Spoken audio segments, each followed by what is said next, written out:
안녕하세요. 오늘은 부동산 경매에 뛰어들 때 가장 걱정되는 것 중 하나죠. 바로 허위 유치권에 대해 한번 제대로 파헤쳐 보겠습니다. 사실 이게 골칫거리처럼 보이지만 제대로 알기만 하면 오히려 고수익을 안겨주는 기회가 될 수 있거든요. 그 비밀 전략을 지금부터 알려드리겠습니다. 자, 한번 상상해 보세요. 정말 큰 마음 먹고 경매에 참여해서 드디어 내 집을 낙찰받았는데 웬걸요? 그 안에 유치권을 주장하는 사람이 떡하니 버티고 있는 겁니다. 와, 이거 정말 눈앞이 캄캄해지는 상황이죠? 여기서부터 대부분의 사람들은 패닉에 빠지기 시작합니다. 하지만요, 바로 이 지점에서 우리는 생각을 완전히 바꿔야 합니다. 이게 위기가 아니라 기회라는 걸 알아채는 순간 게임의 판도가 달라집니다. 이 흔해 보이는 문제가 사실은 법적인 규칙 몇 가지만 알면 고수익으로 가는 지름길이 될 수 있다는 거죠. 네, 그럼 오늘 우리가 함께 공략해 볼 순서입니다.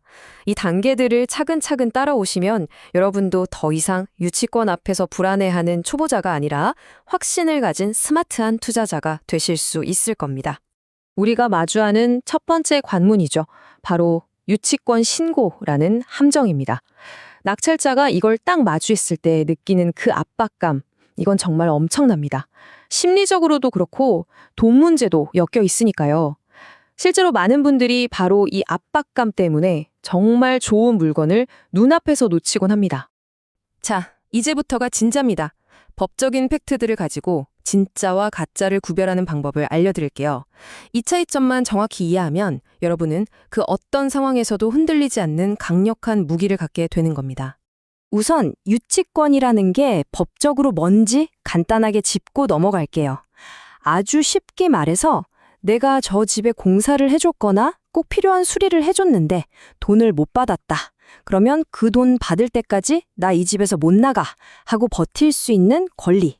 이게 바로 유치권입니다. 여기서 게임의 룰을 정하는 가장 결정적인 한 가지가 나옵니다. 바로 타이밍이에요. 다른 건 다 잊어도 이것만은 꼭 기억하셔야 합니다.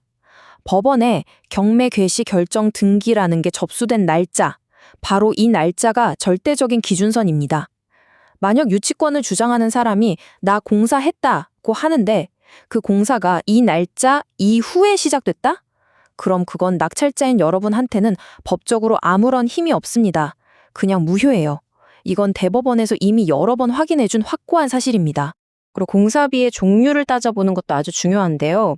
예를 들어서 겨울에 보일러가 터져서 고친 건 집을 지키기 위한 필요비지만 임차인이 자기 편하자고 베란다를 확장한 건 집의 가치를 올린 유익비거든요. 근데 이 유익비는요, 집주인이 서면으로 그래, 그렇게 공사해라 하고 명확하게 동의해주지 않았다면 유치권 주장의 근거가 될 수 없습니다. 그리고 또 하나, 법정에서는 결국 증거로 말해야 합니다. 생각해보세요. 몇 천만 원짜리 큰 공사를 했다면서 증거라고 내미는 게 고작 간이 영수증 몇 장뿐이다? 이건 판사님이 보시기에 설득력이 거의 없겠죠. 입증 책임은 돈 달라고 주장하는 그 사람한테 있는 거니까요. 증거가 빈약하면 주장도 힘을 잃게 됩니다. 자, 이론은 이제 충분합니다. 그럼 이제 우리가 실제로 어떻게 행동해야 하는지 승리를 위한 구체적인 액션 플랜을 한번 짜보죠. 법을 아는 것과 그 법을 써먹는 건 완전히 다른 얘기니까요. 이 4단계 그대로만 따라하시면 됩니다. 첫째, 잔금 치르자마자 단 하루도 지체하지 말고 바로 법원에 인도 명령을 신청하세요.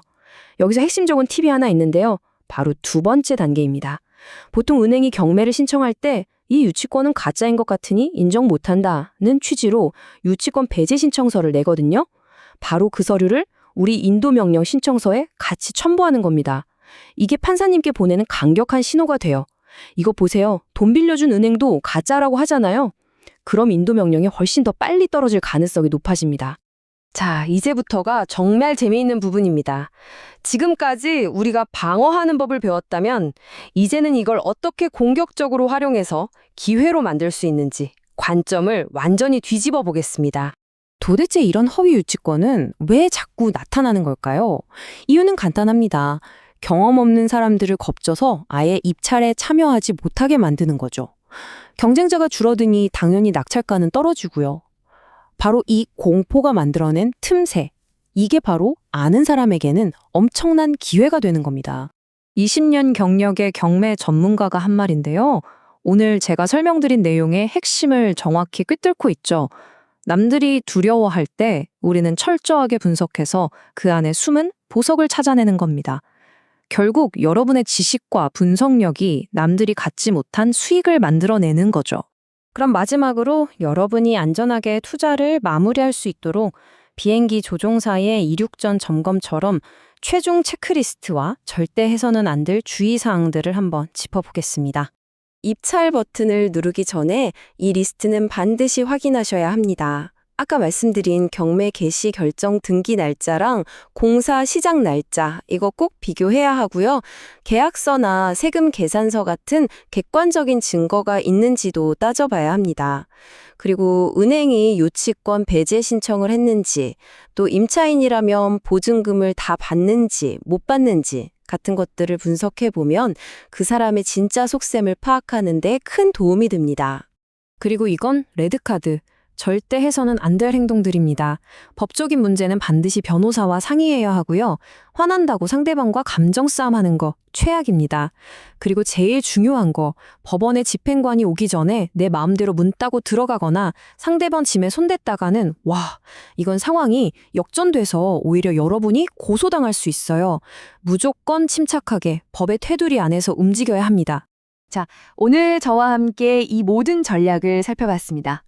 이제 여러분 눈에 허위 유치권은 어떻게 보이시나요? 여전히 피하고 싶은 장애물인가요? 아니면 남들이 보지 못하는 기회의 문으로 보이시나요?